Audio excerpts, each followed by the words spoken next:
This is a book review of Avengers Death of Mockingbird. This book came out in 2016. It's 400 odd pages, 390, 400, I'm not exactly certain. It's page numbering, but unfortunately it trails out when it comes to the extras. So you've got that. You've got the book here, there's the back, and you've got the spine. Now it's a right mix of stories, I have to say. This is, obviously you can see from the title, Death of Mockingbird. It'd be really unusual if it didn't include that story. And it's quite sad because I really loved Mockingbird. I mean, I loved all the way through Bobby Moore's, from Kazar all the way Hawkeye, etc., etc. So it's, however, the stories in this: Avengers West Coast, 92 to 100, includes then weirdly a gap for some weird reason, and then 102, which was the last of the West Coast Avengers. Now I have to say, I never read any of those, so I'm coming from this completely. This book. None of these stories are familiar, so it's which is unusual for me. Quite a lot of the stories I've read over the years, but some of these ones, especially 1990s, quite unknown to me.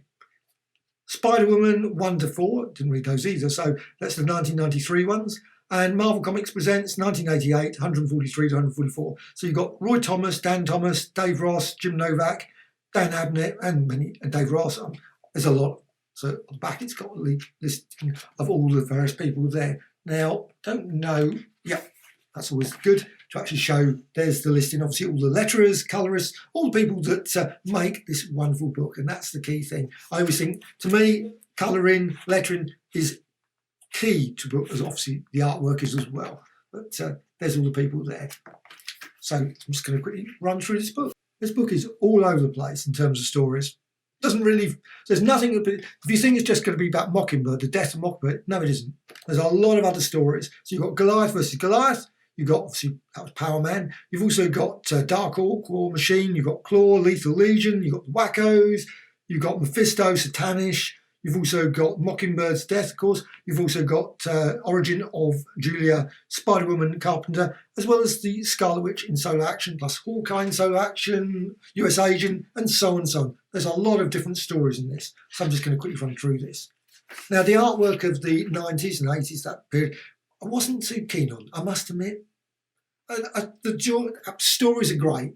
Stories are absolutely fine, and I thoroughly enjoyed many, many stories, but there was an awful lot of the artwork that just left me completely cold. And this is the style that just didn't do it for me. However, the stories, the action, it's all very decent. I mean, it's the only criticism, again, is always for me, is the artists. And I don't want to criticise. I love drawing, I love artwork, and I do lots of my own. And so, but I quite often look at these things and I think the sizing is just odd. They never knew how to size these characters. Sometimes you've got characters that look like, well, their legs will be in the ground, or the rest of their body will be in the ground. It just doesn't match. Sometimes you see a massive person, and yet, strangely, they're just like, well, are their legs only 2 inches or something? Because they're massive against these people. They're obviously clearly in the same scene. Makes no sense, but... And it's the same with, and also sometimes just the way the body seems to be, it's like, compared with what was earlier, maybe it's just the way it's posed. However, onto stories where it's not involving massive size characters, and very rarely do I, and this is a minor criticism I have, sorry, with Giant Man, but there's very rarely do I find books where I feel that characters feel like the size that they really are. They just don't seem to match that. So, at least we've got onto Klaw now, and you've got this storyline with Demonicus. This is a good storyline where you've got the Avengers going into this place, and I think that's very similar. They've done similar stories where you go and get everything's against you. You've got and this definitely was the case. They go onto this island, and literally everyone, they're all like prisoners, convicts, or whatever, and you've got all the various. They're all against the Avengers, so there's nowhere to turn.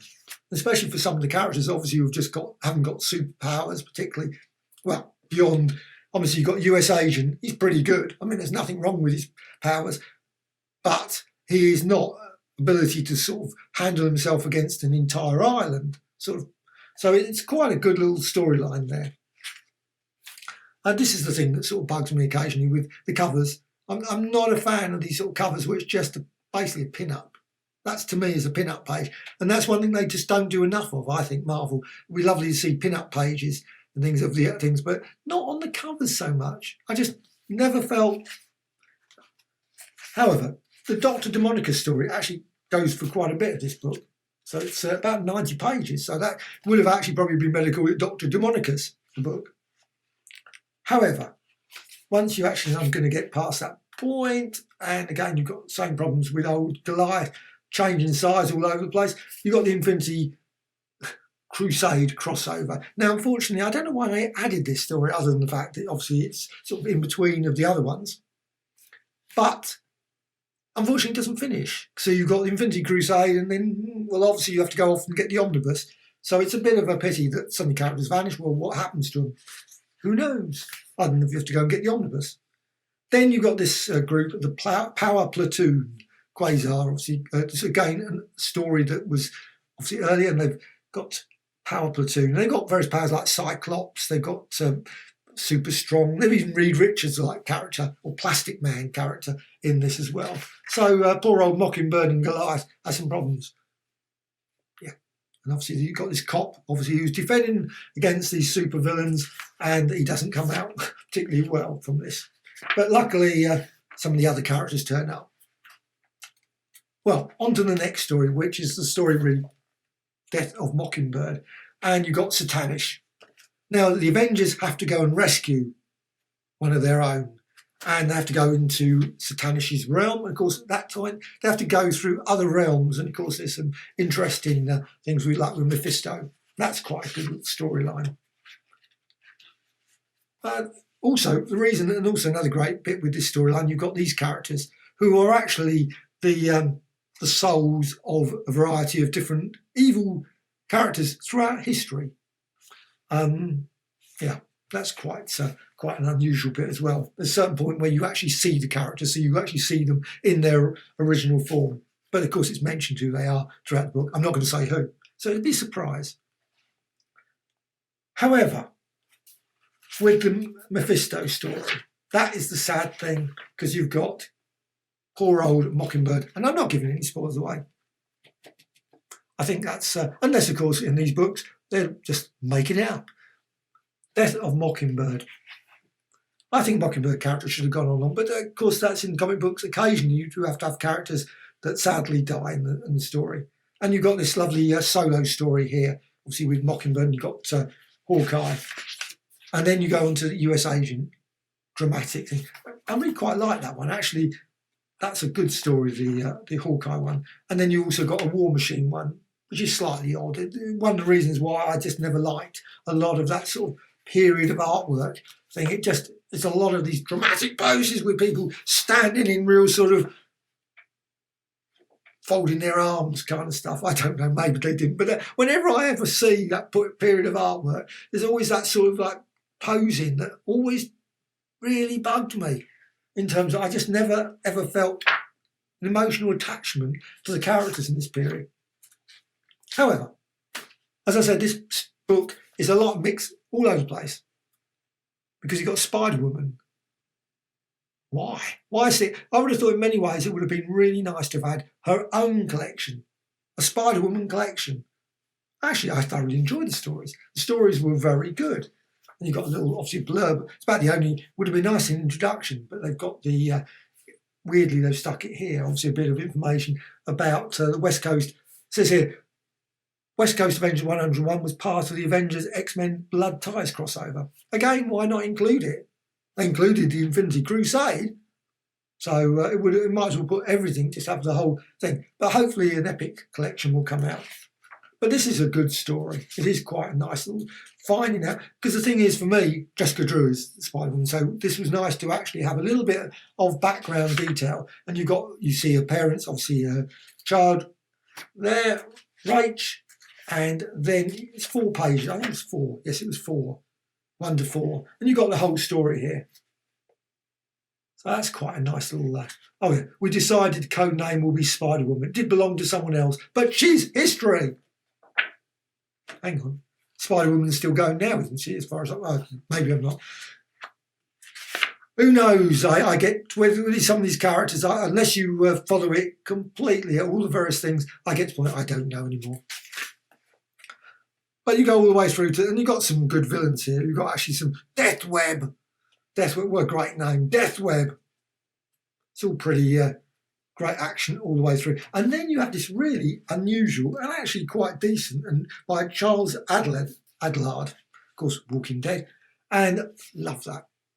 Great little Scarlet Witch. I was going to say Spider-Woman. Been talking about Spider-Woman. Scarlet Witch. It's very unusual with a sort of like, what about Data and very unusual, but great artwork all the same. Thoroughly enjoy, and also very odd sequences in here as well. And then, weirdly, and that's after that, you'd think that was the end of it. No, it's not the end of the book. Weirdly, you've got this sort of like finish off here, where you've got I love the Scarlet Witch costume sketches as well. It's quite good.